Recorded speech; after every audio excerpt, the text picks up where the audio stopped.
we were in that situation anyway. I think what Omicron does is gives us an extra incentive to recognize that we're not out of this yet. Virus is not done with us.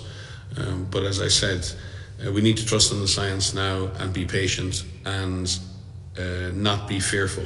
We will be able to do whatever needs to be done to adjust our strategies, to adjust our countermeasures. We can do that.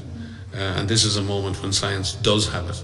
And we got this, and we're accountable to everyone out there to make sure we get these decisions made as quickly as possible, based on best evidence and in the public interest, using public institutions to make those decisions. Thank you so much. We're already receiving a lot of questions, and I will try maybe to summarize some. And you explained what we know so far about Omicron, and Maria, you highlighted that Omicron is not a dominant variant yet, at least not yet around the world. So maybe we can also provide, as usual, epidemiological update on what's the global situation at the moment with cases, hospitalizations, but also mortality.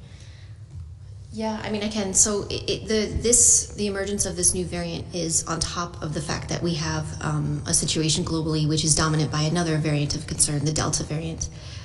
We're still seeing increasing cases around the world. Last week alone, there were almost 3.8 million cases reported at the global level. There's quite some differences by region and quite some differences by country. And in fact, some countries actually have transmission at a low level, which is a good sign, but others are seeing increasing rates. The thing that I think that concerns us the most is that, we're still seeing a high level of deaths. More than 47,000 people were reported to have died last week alone, and that number should be drastically reduced. And the reason for that is because we have vaccines. We have ample amounts of vaccines, around the world that need to get into the arms of people who are most at risk in all countries, and that's not happening. It's still not happening as we enter the third year of this pandemic, and as vaccines have been online for more than a year now, or almost a year now. So that's quite concerning to us. One of the biggest concerns before, was in the headline news before Omicron, was the situation in Europe. Within Europe, they've been seeing increasing trends for more than 2 months. So this is not anything new. Sorry, our shades are going up. Do you want? They have a mind of their own. Do you want me to wait? No. So we do see across Europe increasing trends over 2 months. So this is not new. And this is driven by the Delta variant. So if you add another variant of concern on top of that, the Omicron is going to complicate matters. But as Mike said, we don't know how it will unfold. So what we are asking all countries to do right now is to reassess your situation, critically reassess your situation, and look at what you're doing. First, look at your vaccine, access to vaccine and your vaccination policies, and focus on those who are most at risk first. It's not just about the number of people who have been vaccinated, it's who is vaccinated. And critically focus on those risk groups that you're missing.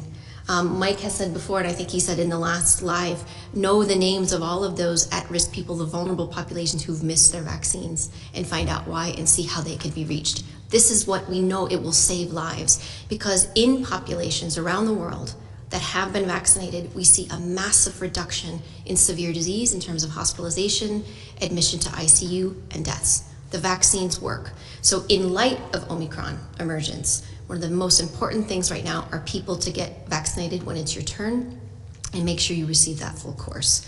And the other thing is what we've been really stressing is that what is in place for Delta needs to be strengthened across the board. It does not mean lockdown. It means while we get vaccination coverage up, we also take measures to drive transmission down. And in countries that have transmission low, keep it low. Don't let the virus get the upper hand. Because again, as we enter this third year, the systems are completely exhausted. Our health workers are completely exhausted. And we need to do what we can to be aggressive, in these early cases so that it doesn't take off. So there's no reason to wait on that. We don't have to wait for any more data on Omicron for that, because what we need to do for Delta will benefit Omicron no matter how Omicron unfolds. Thank you, Maria. You mentioned that one of the reasons we still have high number of deaths is vaccine inequity. And Mike, some viewers are asking for you if you can explain or say, what do you think whether the Omicron variant will make this vaccine inequity situation worse. And there was a question in particular if the science shows that we may need new vaccines for new variants. What can we do to prevent that we see the same scenario of vaccine inequity again? It's a very good question. There are a lot of questions, so I'm trying to bring together those that are on the same subject. No, but it is. It's a very pertinent question. It'd be hard to think of a scenario in which vaccine equity could be much worse, but certainly there are always worst case scenarios in these situations. I think we're seeing, potentially one of the outcomes of vaccine inequity, in that if we're not vaccinating enough people in enough places, then the virus gets a free run. So I think the vaccine equity argument is not just being made on the basis of equity. It's also been made on the basis of that's the best way to use the vaccine to save lives. It's the best way to use the vaccine to prevent the emergence of variant strains. And it's the best way to use the vaccine if we want to treat each human life on the planet as equal to others. So it ticks the boxes on both sides. There is a danger now, and I think that's why it is important that we decide on what happens next together, globally, internationally. And that's why we've set up mechanisms like the technical advisory groups on vaccine evolution or virus evolution, the technical advisory group on vaccine composition for SARS-CoV-2, or a strategic advisory group on immunization. These are independent expert groups that are set up by the member states of this organization. They're brought together by the Director General.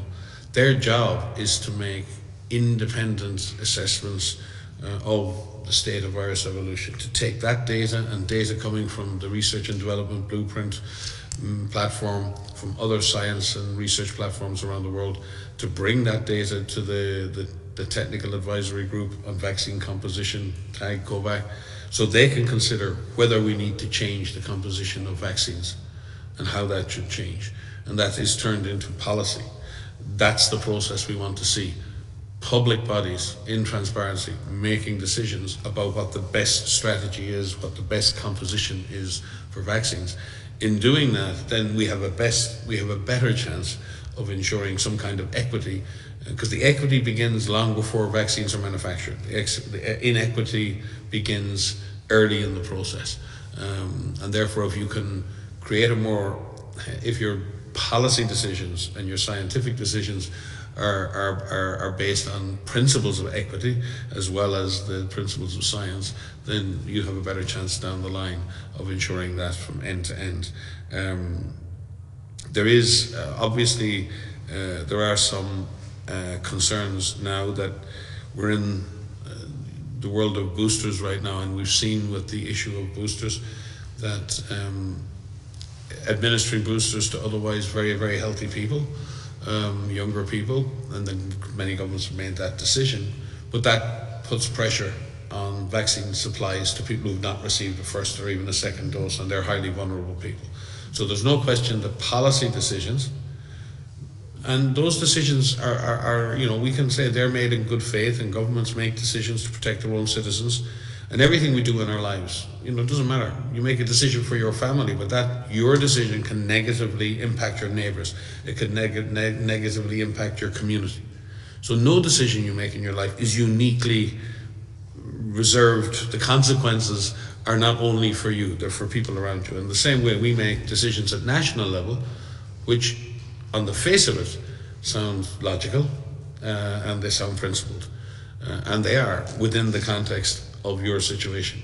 But when you look at that in the context of the global community situation, those decisions are not so smart or equitable. So it's finding the balance between the two. And this has been the essential struggle during this pandemic. How do you balance the need to protect your own citizens within your own national borders, that absolute requirement, and it is an absolutely important requirement of governments.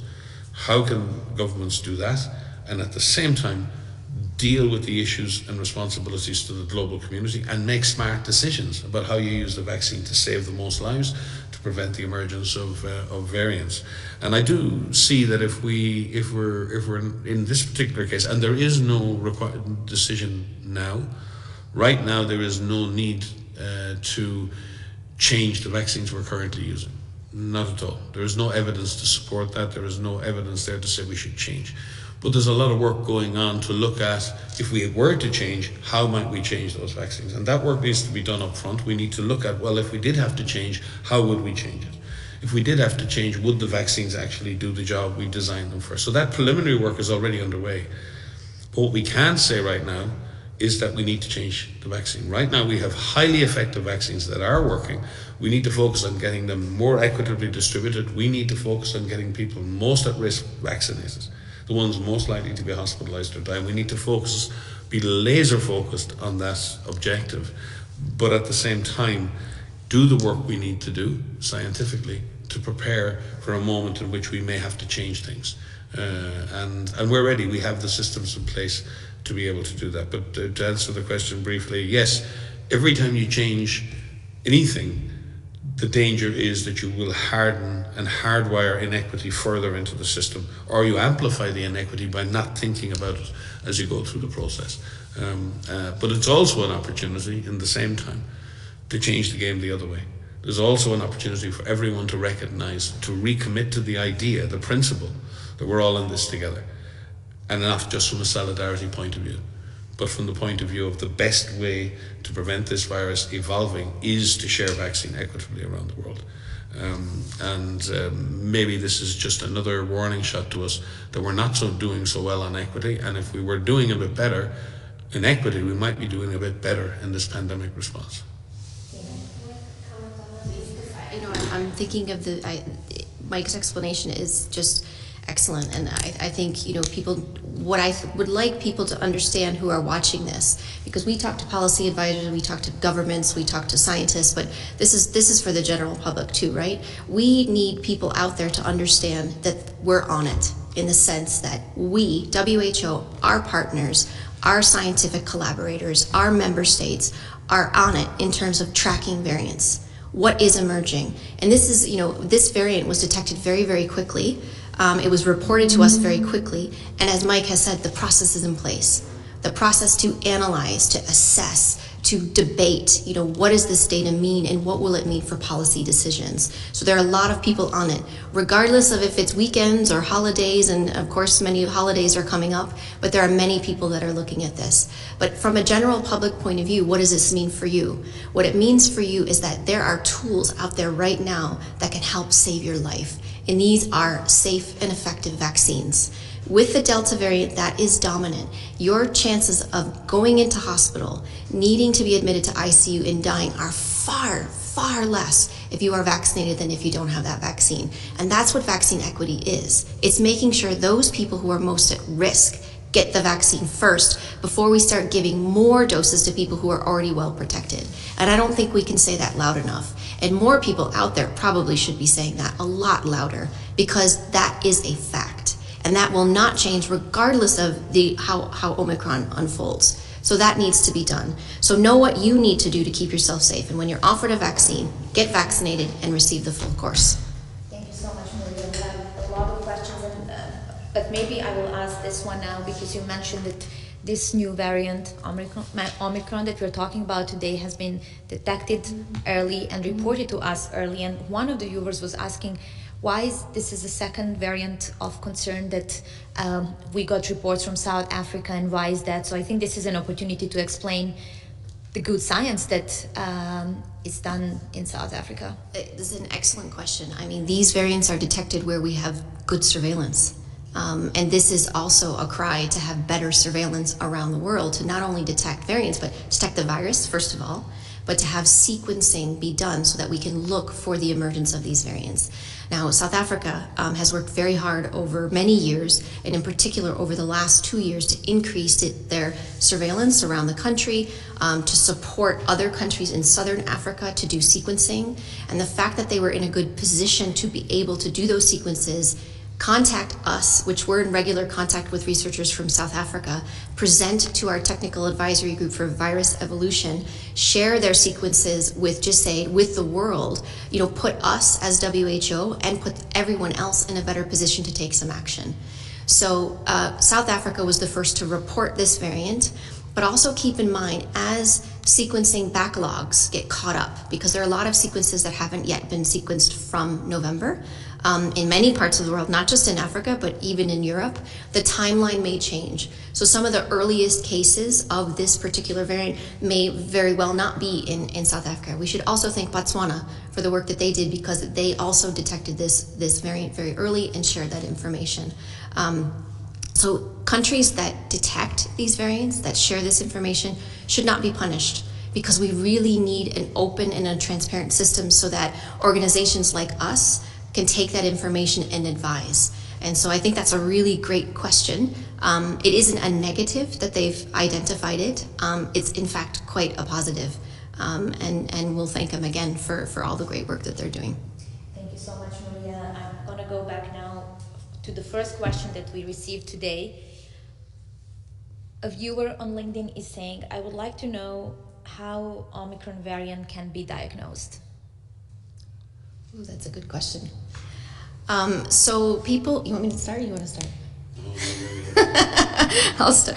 So that's a really good question, because when people are infected with this virus, it's a respiratory virus. So people who have COVID-19, which is the disease, can range from anything from very, very mild symptoms, loss of taste, loss of smell, all the way through very severe pneumonia and death. And then of course you can have people who are asymptomatic. Just based on clinical features, you can't tell which virus people are infected with, whether it's the COVID-19 virus or even influenza or even RSV, other respiratory pathogens. For us to determine if it's Omicron right now, it's through sequencing.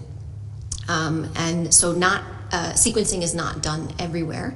Until we know more about the disease profile in terms of what people are presenting with, we don't have any indication that it's different than other strains of SARS-CoV-2 that are circulating. So it comes with a diagnostic test to know if they have SARS-CoV-2, then sequencing if they have this Omicron. Now there's one PCR test that's out there that has this S gene dropout, it's called, and that's used as a surrogate for Omicron in absence of sequencing. But we don't know enough about that yet, because alpha was also detected that way. But you don't know what you're infected with until you get that diagnostic test, which is why we need better testing around the world, a quick result, and then linked to public health action. But the viewer at home, if you are feeling unwell, there's steps that you can take to get tested, to make sure that you isolate and you protect yourself and your family, that you get into the clinical care pathway early. It shouldn't matter which variant you have. Just make sure that you take care of yourself, you seek care, and then you prevent the virus spreading from you to other people. Thank you. I think that's the thing. Regardless of the variant, if you're unwell or you feel symptomatic, and in many cases aren't, but if you're feeling symptomatic, or if you're a very close contact of someone who has been a confirmed case, but let's say you're just feeling unwell and you have access to tests, get tested, self-test, get tested in a local clinic, because if you are a COVID-19 case, even if you're mildly symptomatic or asymptomatic, you will transmit to other people if you go to work, if you engage in social activities. We saw that, and we've seen that with the Delta strain returning in Europe. Even people who are vaccinated participating in the transmission chain, even though they're not getting sick themselves. So that's the fact, and that doesn't matter which variant you're infected with. And I think we really do. I think everyone's become a little complacent around that in the last number of months. Certainly here in Geneva, in the office here, you'll hear in my voice, there's a cold going around at the moment, and I don't know whether the number of PCR tests and antigen tests we're taking and having to make sure that everyone stays well. And I think that's important, that we expand the use of testing where we can. Now that's easy to say in a European context. That's not so easy when we talk about developing countries, and there's another inequity there, which is it's not just vaccine inequity, but there's a lack of equity in the availability of tests, there's a lack of availability or equity in the availability of all the other measures we use.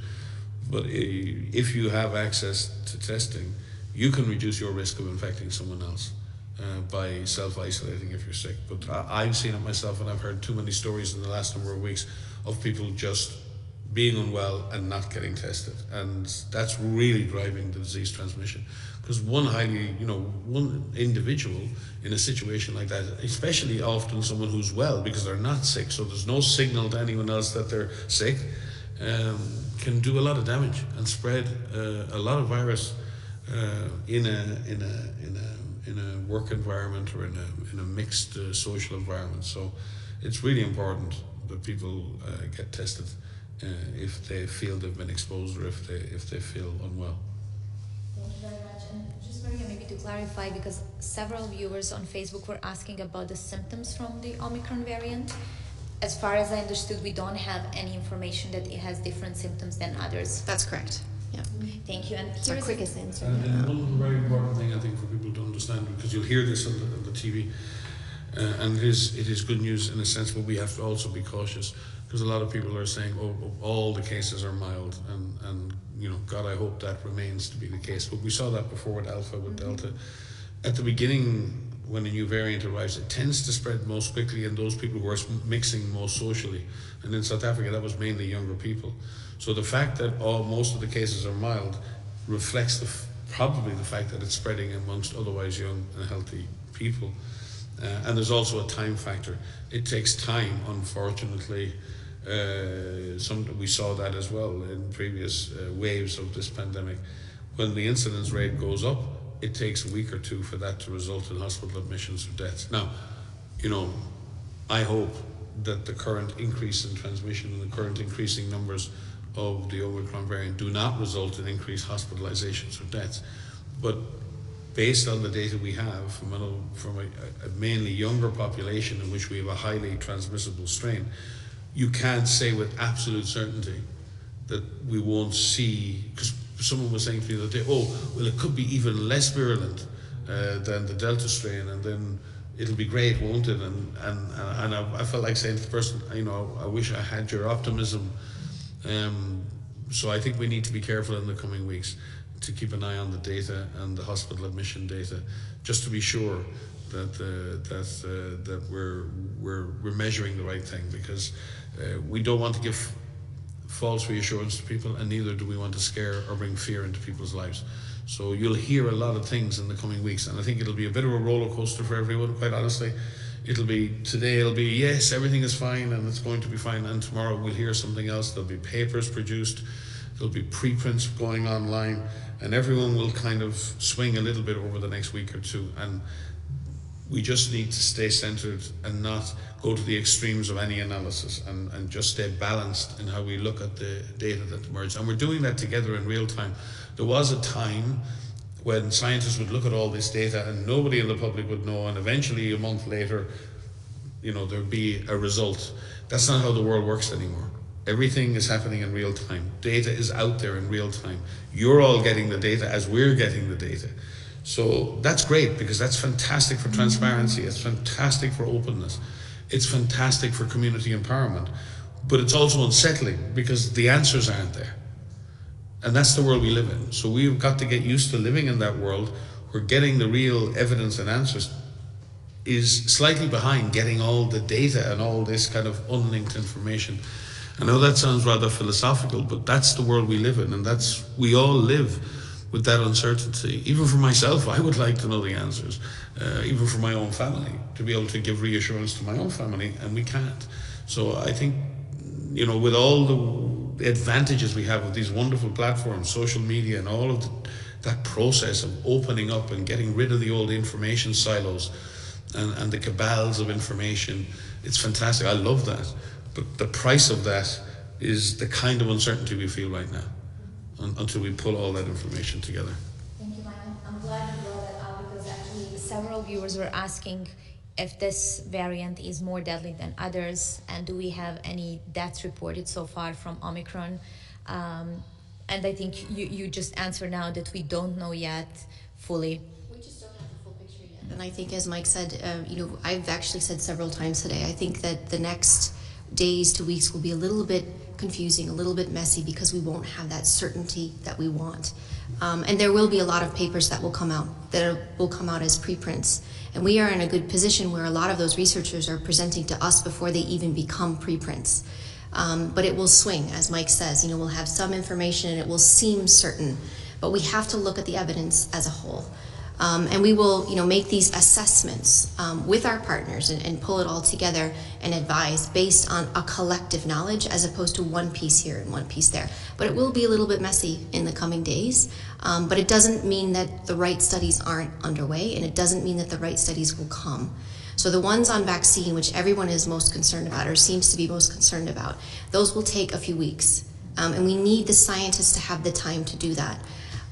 But from a policy perspective, from governments, what we're asking for is for governments to really double down on the efforts against Delta. Because in the Northern Hemisphere, we are already seeing increasing trends in cases. And in some countries, especially where they have low vaccination coverage, we are seeing increasing hospitalizations, we're seeing ICUs overwhelmed now. So if we can double down on the efforts to suppress transmission, drive transmission down, again, I don't mean lockdown, I mean the use of masks, physical distancing, avoiding crowds, supporting people to work from home who can, because many people can now, so that those who cannot work from home have less congestion on public transportation, for example. Make the investments to improve ventilation where we work, where we live, where we study. All of that takes time, but that needs to be invested in now. And so what governments do in the next 2 weeks, 6 weeks, 8 weeks, 10 weeks, will determine how Omicron unfolds. So if those measures can be enhanced, if surveillance can be enhanced, if we can reduce transmission as much as we can now, this will benefit however Omicron unfolds. We will keep saying that because I think that's a really, really important message. And the Director General gave that message to all member states this week. And it resonated. So we will keep repeating that because it's really critical, especially in the Northern Hemisphere as we go into the winter months. People will spend more time indoors. The holidays are coming up, so we will increase our social mixing. Do not let your guard down. This pandemic is not over. Thank you, Maria. Here's a question from Niam Dudi, watching us on Facebook, and saying that South Africa has reported an increase of hospitalized young people. Is there a link in this with the new variant and the lack of vaccines in that age group? So we do see increasing hospitalizations across South Africa, as I mentioned in the beginning. We don't have the outcome data for those individuals. We haven't seen an increased risk of death yet. So we have to wait to understand how those patients will do. But we don't see any change in mortality at the present time.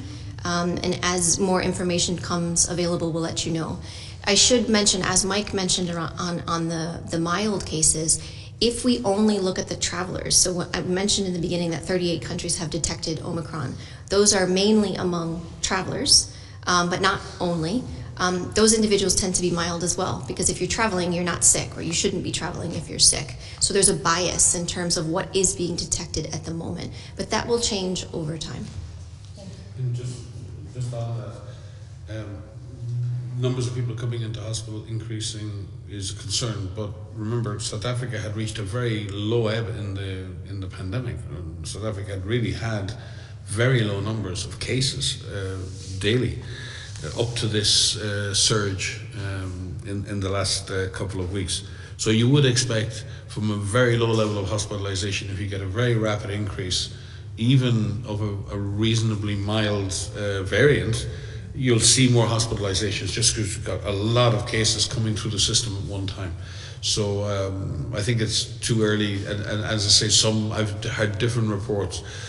Some people reporting from South Africa who work on the primary healthcare side are saying, well, they're all mild, and then some people in the hospital saying, well, we're seeing some people come through with severe symptoms. So it reminds me quite much of the Delta and the Alpha before, that period where it's just going to take time to pull all that data together. And again, South Africa the ability in South Africa to link their testing data to sequencing and to clinical data and to it's remarkable. It really is remarkable, and it shows you what can be achieved. And Botswana is doing the same now, and others, and we're seeing that ability to do real-time epidemiology, laboratory, integrated analytics, to bring all that data together in real time. That's really improving in many, many countries, but there are big gaps. There are big silent areas where we don't have that. And we simply don't know where, for example, even at the end, this particular variant was picked up in South Africa. That doesn't mean that it began in South Africa, not at all. It just means that we had the signal from South Africa because they were on the alert, they had the systems to pick this up, and most importantly, they were truly transparent in sharing this information with the rest of the world. I wish we had that behavior from every country on this planet. Thank you, Mike. Here is the next question from James Hunter. I think we had this question as well before as new variants were emerging, but can you get Delta and Omicron at the same time? I don't know about Omicron because we don't know enough yet, but there are situations for many viruses where a person can be infected with two variants or two strains of the same virus at one time, and that can happen. Obviously, you're particularly unlucky to be exposed to two different variants at one time. It happens in influenza classically, and that's very often how influenza evolves. There's a process as influenza viruses evolve of what they call antigenic drift, where slowly over time viruses can gain mutations. The influenza virus can. But there is a concept of antigenic shift, where either one person is infected with an avian strain and a human strain, or a pig might be infected with a human strain and an avian strain, and what comes out the other end is a recombinant or a recombined, reassorted vaccine. They're called reassortants or recombinant viruses, and that can happen. So yes, it is possible to be infected with two different variants at the same time. That's obviously something that the immune system has to deal with at that time, but it's an important part too of virus evolution in some cases, where the virus can use, especially some viruses are really good at doing that. They've evolved an ability to essentially exchange genetic material as they both infect the human, and that can result in some very big shifts. And most of those viruses that emerge from that process are not fit. Most of those viruses die off, but just now and again you get one that can cause problems. The last pandemic of influenza was caused by a triple reassortant, a vaccine that had reassorted between human, avian, and swine influenza. So your listener is smart. It is something that can happen, and it's something we need to keep an eye out for. Get your flu vaccine. Yeah, so and it also says that's when vaccine. We should be vaccinating vaccine people. For flu. You get your vaccine for COVID. Get your vaccines for flu. Thank you. Maria, maybe this question you can take from Lena Olson. Could you comment on the fact that several variants are considered not bad enough to be of concern? So maybe the difference in how we classify variant of interest and variants of concern. Yeah, so as you know, the virus changes a lot, and it's been evolving and mutating, since it first emerged. This is what viruses do. It's a natural thing. There are many variants that WHO has been monitoring with our Virus Evolution Working Group and now this Technical Advisory Group. More than 50 or 60. I don't actually know the number to date of how many variants we are looking at. We make assessments of whether they're a variant of interest or a variant of concern based on the way that they behave, the way that if they have any detrimental effect on the epidemiology, if they cause more severe disease, if they have demonstrated increased transmissibility, and it's just a level. So we have variants under monitoring, and there's 40 or 50 or 60 variants under monitoring that we've been tracking. And I should say Delta is also still evolving, and so there are at least 30 sublineages of Delta that we're tracking right now. Those are under the variants of monitoring. If they have some properties that are concerning, we have the definitions online, then they will be considered a variant of interest. And if they have a demonstrated change in transmissibility or a detrimental change to the epidemiology, which is why we classified Omicron as a variant of concern, if there are properties of immune escape, for example, we will classify a variant as a variant of concern. But one of the things I think it's also important for viewers to understand is that it's not just the emergence of a variant, it's if that variant starts to circulate. So there are two variants under variants of interest, lambda and mu, that have emerged, that have some properties that are concerning, but they haven't really taken off when you compare them to delta. So delta has outcompeted all of the other variants circulating. Now with Omicron, we have to see what happens.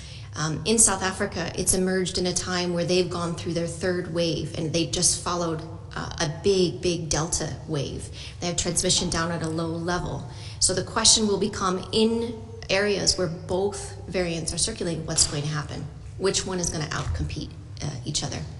Thank you, Maria. Mike, this question is for you. As you were talking about strategy in case we need new vaccines, so the viewer who has the same name like you, Michael, is asking, have we discussed the healthcare staffing shortages across the globe in case we have this variant that has potential to be even more dangerous? Well, I think, again, going back to what Maria said, we're seeing this with the Delta surge at the moment and the wave in Europe and other places. Healthcare systems coming under huge pressure and healthcare workers coming under pressure.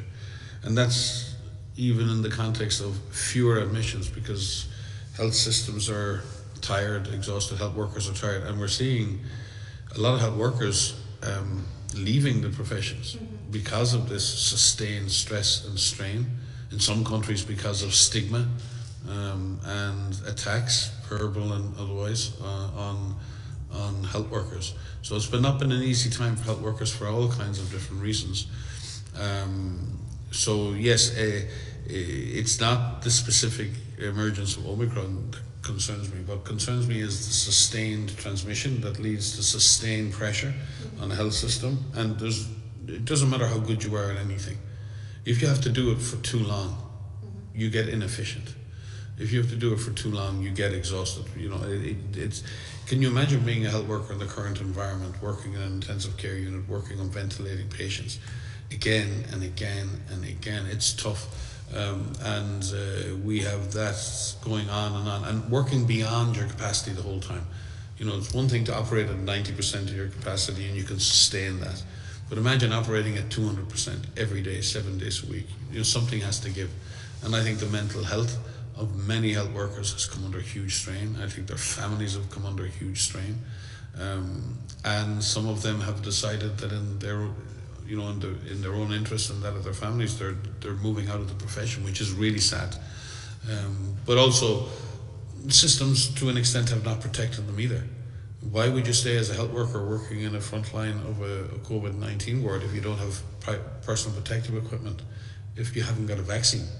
And think about that. We talk about equity. There are health workers today going to work in low-income countries in COVID wards who are not vaccinated.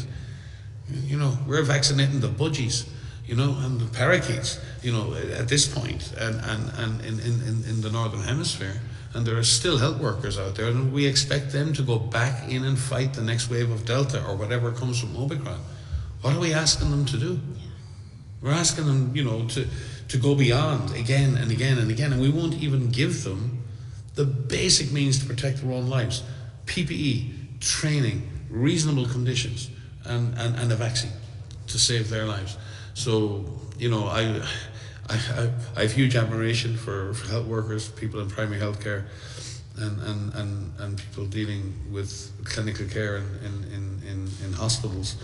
But I think they're really exhausted, and they're tired. And I don't know how many more waves they can be struck by before they, you know, just topple over. And I think we have to understand that in our health system. Our health systems are fragile. They were not well invested in before this pandemic. We expected health workers to deliver beyond their capacities. We underinvested in primary health care. we underinvested in our ability to deal with these types of crises. And we've effectively based a lot of this response on goodwill, on the goodwill of our health workers to go beyond and keep going beyond and keep delivering. And I think we're in real danger, not because of Omicron, but because of Delta and other things, of really driving our health systems to even greater fragility now, unless we make some really, really strong investments in health systems resilience and do it now. Thank you, Mike. We are running out of time, and I have, I think, 2 questions. We received a lot, but I think these 2 we should take before we close. Maria, Twitter viewer is saying that the new report from South Africa tells that Omicron variant has 3 times more reinfection rate than Delta. So what are your views on this, and how countries can prepare? So this is a preprint that has recently been published, but these researchers actually presented to us, I think it was yesterday or the day before, looking at the risk of reinfection across South Africa based on the different waves of infection that they have. And what they report in their preprint, so it's a non-peer-reviewed paper, but it's just releasing this information early to the public and to researchers around the world. They did find a 2 to 3 times increased risk of reinfection, meaning, and the way that they define reinfection is 2 tests 90 days apart, at least 90 days apart. That's not confirmed by sequencing, if I remember correctly in the paper. I apologize if I'm not quoting that appropriately.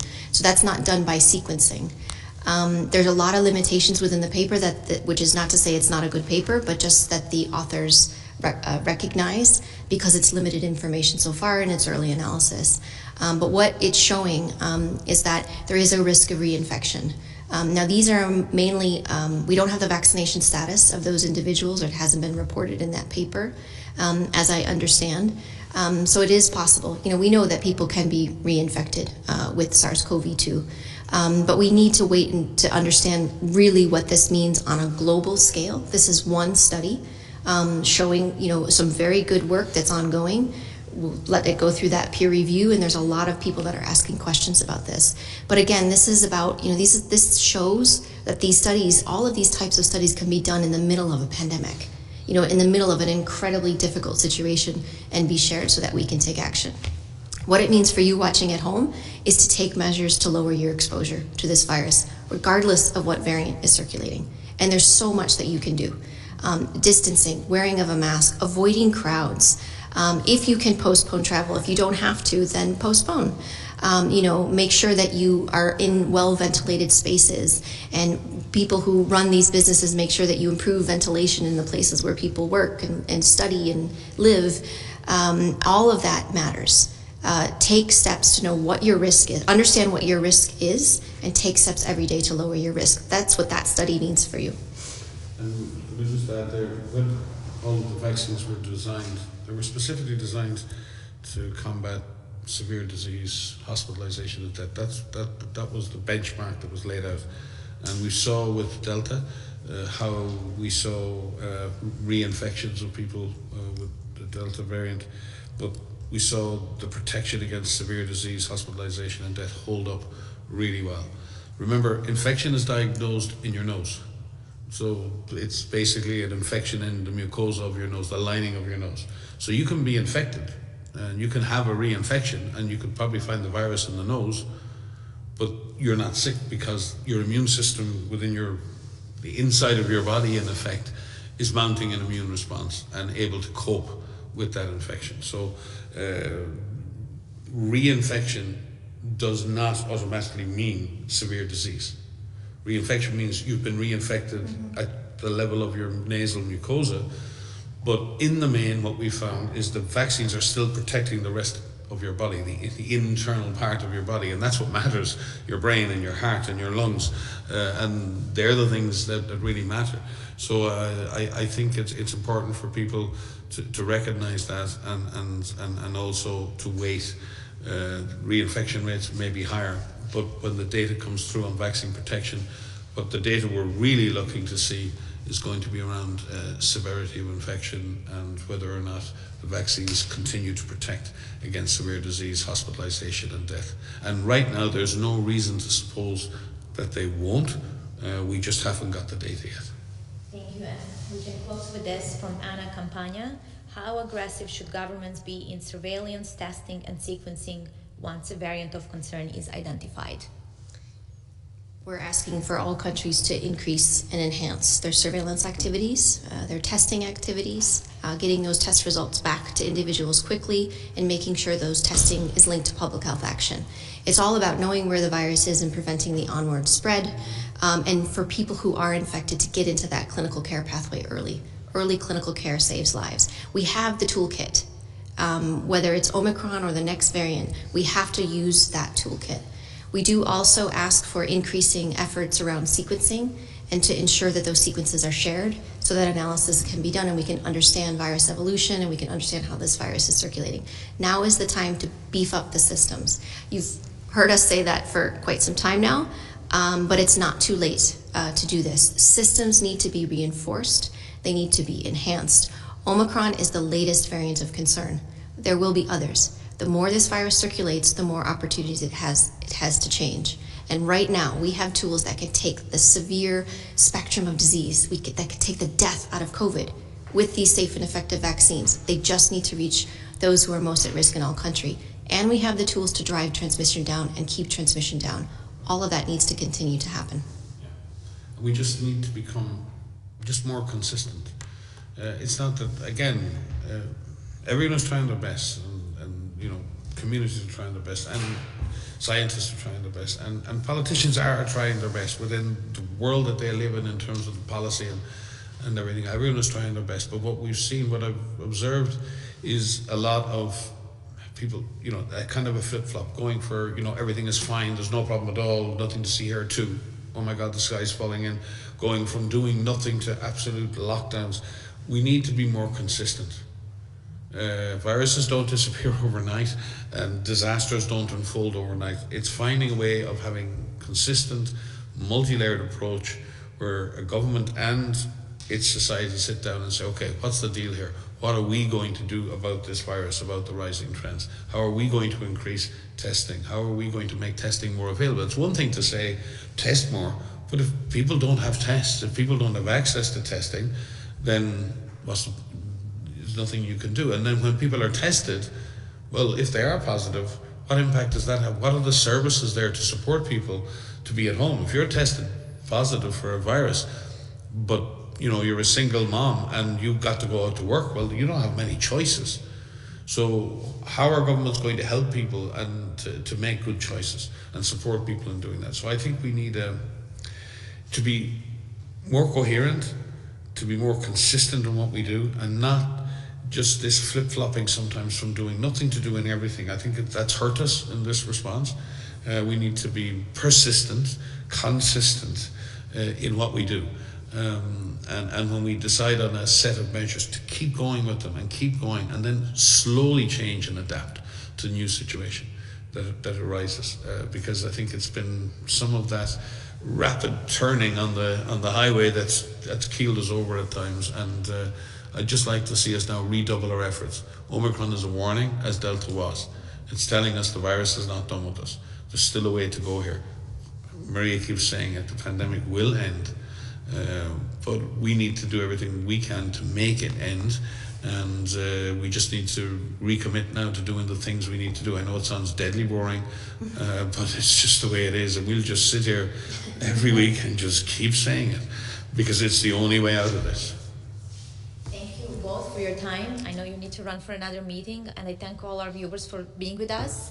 We'll keep updating you with everything new that we learn about this variant and in general on COVID-19, so stay with us on our channels and please stay safe.